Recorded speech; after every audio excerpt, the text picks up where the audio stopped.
So, Doctor Who news. Doctor Who TV, November 1st, 2025. One day Disney deal later, Doctor Who trundles on. Who uses this language? Seriously. If you want to entice people into your title, use words that people use on a regular basis. Trundles. But will the BBC learn anything from past failings? I don't think so. Featured by Dominic Parkes. After months of uncertainty, Doctor Who has been handed another lifeline. Really? The BBC has officially announced this week that the show will return at the Christmas 2026 with a special once again written by Rusty Davies, or Davies if you're American. To some, this might sound like a reassuring continuation, but look beneath the headlines and it feels more like damage control. Oh, really? Are you finally waking up? Are you finally understanding? Are you finally seeing the light? Yeah, it's incredible. What's incredible is the fact that now they have to admit to it because it's so obvious. But we've been talking about this. If you watch anyone on online, if you watch Neurotic, if you watch Heel versus Babyface, Yellow Flash, This Peru, these guys have been talking about this shit for years. For years. The messy Disney divorce, budget cuts incoming. Oh my God. Budget cuts. The most significant development lies not in the Christmas return itself, which is a year and a half away. No, it's a year away, but still. It's a year and a half from when the last episode was broadcast end of May.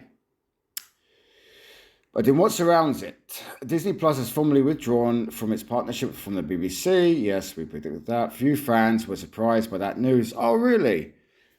No, they weren't. True hardcore fans were not surprised. These snowflakes online were not surprised, as the writing had been on the wall for a while. Oh, really? Ratings. Yet it is incredible to think that just a few years ago this transatlantic alliance was hailed as the beginning of an epic new era. Global distribution, blockbuster scale funding, and the potential to reposition Doctor Who as a major international sci-fi contender. I remember having a conversation with someone in my family, and he constantly kept telling me about the budget. And I said, it's not going to change anything. Why? Because if it's not the right actor in the role, if the writing is crap, it ain't going to make a difference. It looks good. You know, we all said that about The Last Jedi, no? It looks good, but it's not Star Wars. I remember at the time, was it 2016? 2017, wherever it was. I said I saw it in a different way. Then I went with my family to watch it in the cinemas. And before the film, I said, if you're a Star Wars fan, you're not going to like it. It is not a Star Wars film. But if you saw it out of sequence, you'll say it's a good film. Meaning, if you had never watched Star Wars before, that was your first introduction, you'd say, okay. But if you're a Star Wars fan, no. Now that experiment is already over. To be clear, Disney does not walk away from something it believes has long-term value. Its ethics suggests it's. You need a fucking apostrophe there, mate. Just the show failed to meet internal expectations, either creatively, commercially, or both. If the world's biggest entertainment conglomerate has deemed Doctor Who an investment not worth pursuing, that should concern even the most optimistic fan.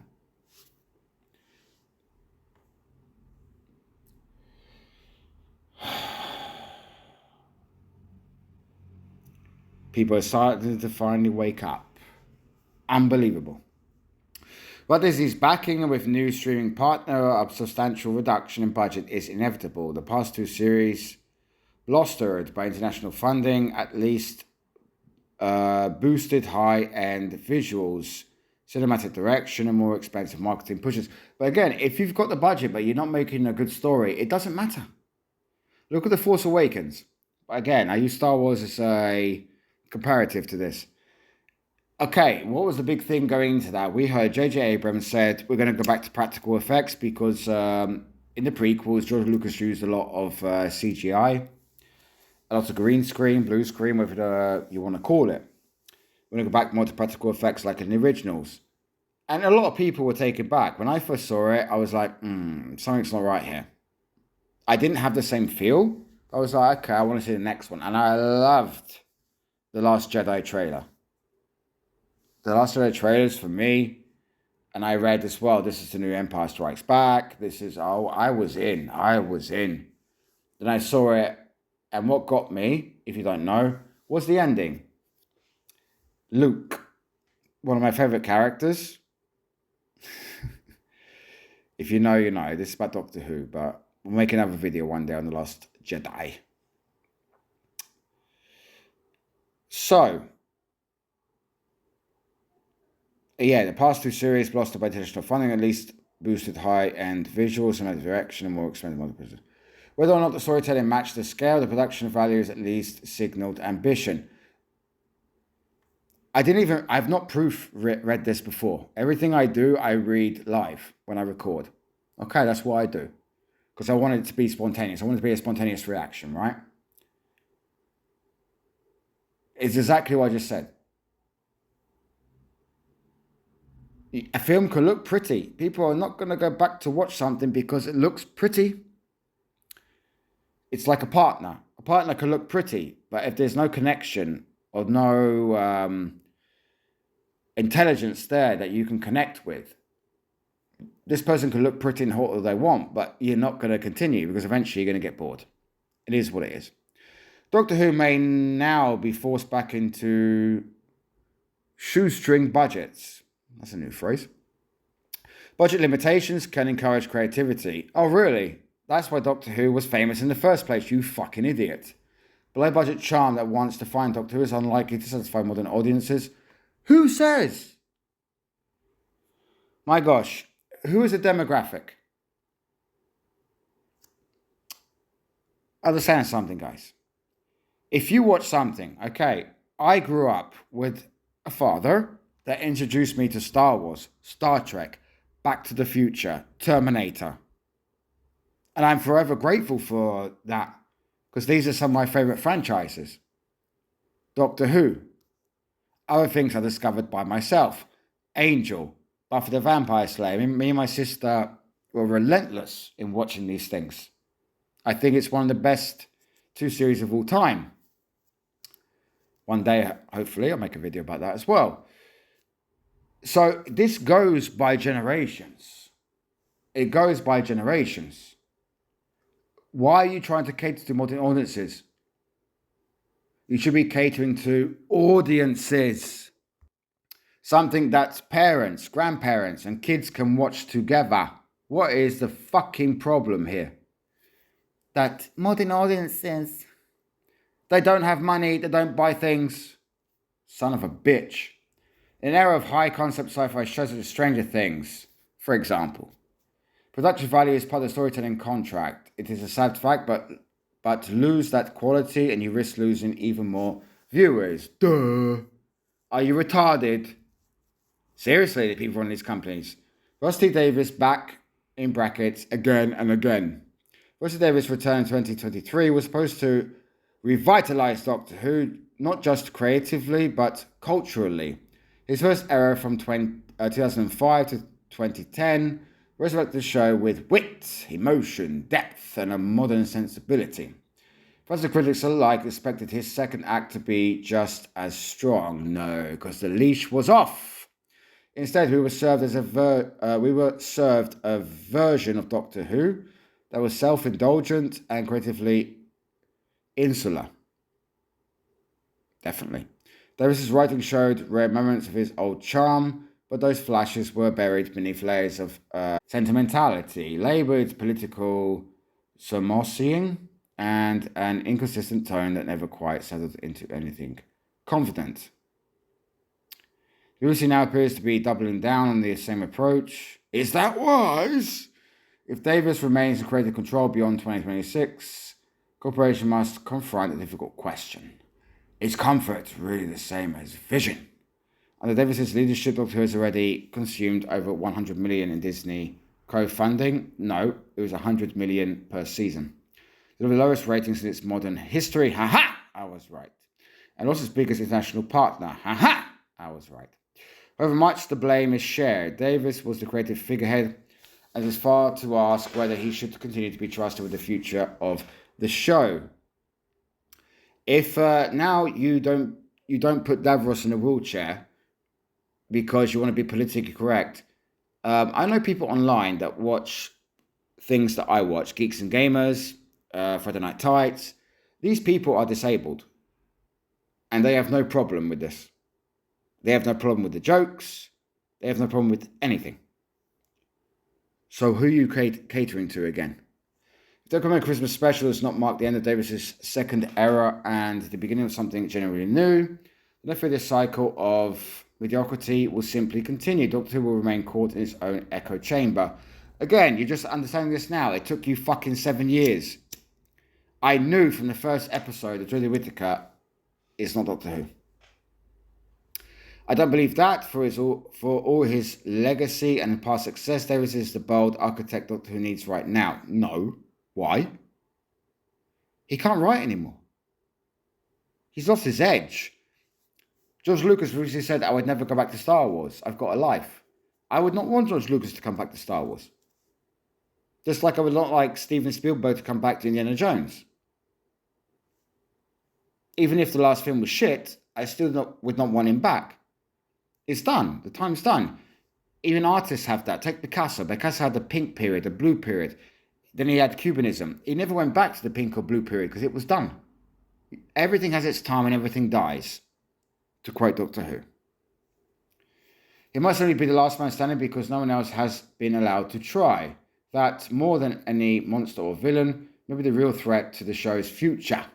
The only acceptable outcome in my mind would be for Davis to tie up his loose ends with the Christmas special, hand the reins to the new showrunner with a clean slate, and the BBC needs to be bold enough to ensure the outcome. Who's the next Doctor? Billie Piper cannot be. She's not the Doctor. Another major question is who the Doctor even is at this point. Shruti Gatwa abrupt departure after just 2 series. Again, it was abrupt departure, yes. Don't forget Christopher Eccleston just had 1 season. Regenerating in the reality war left everyone wondering what exactly comes next. Oh, and don't forget that beautiful scene between Jodie Whittaker and Shruti Gatwa, that she was the best Doctor and she loved her companion. Fantastic. His time as the Doctor concluded like half-told story. No, because he was not the Doctor. Nor was Jodie Whittaker. Peter Capaldi was the last Doctor. Hate is always foolish and love is always wise. Never try to be nice and never fail to be kind. That is one of the greatest endings, in my opinion, of all time. Despite official statements framing this exit as amicable and pre-planned, the brevity of his run, the unresolved arcs, just a narrative that had to be hastily reconstructed beyond the scenes. Fans never quite got to see what Gatwa's Doctor could become because they knew it was wrong and they knew it was not correct and they knew there was a problem. That's why they brought back David Tennant. They knew fans would not deal with it. Now, if you want to read the rest of the article, you can. It's on Doctor Who TV. Otherwise, this video will be more than 20 minutes long and I do not want that.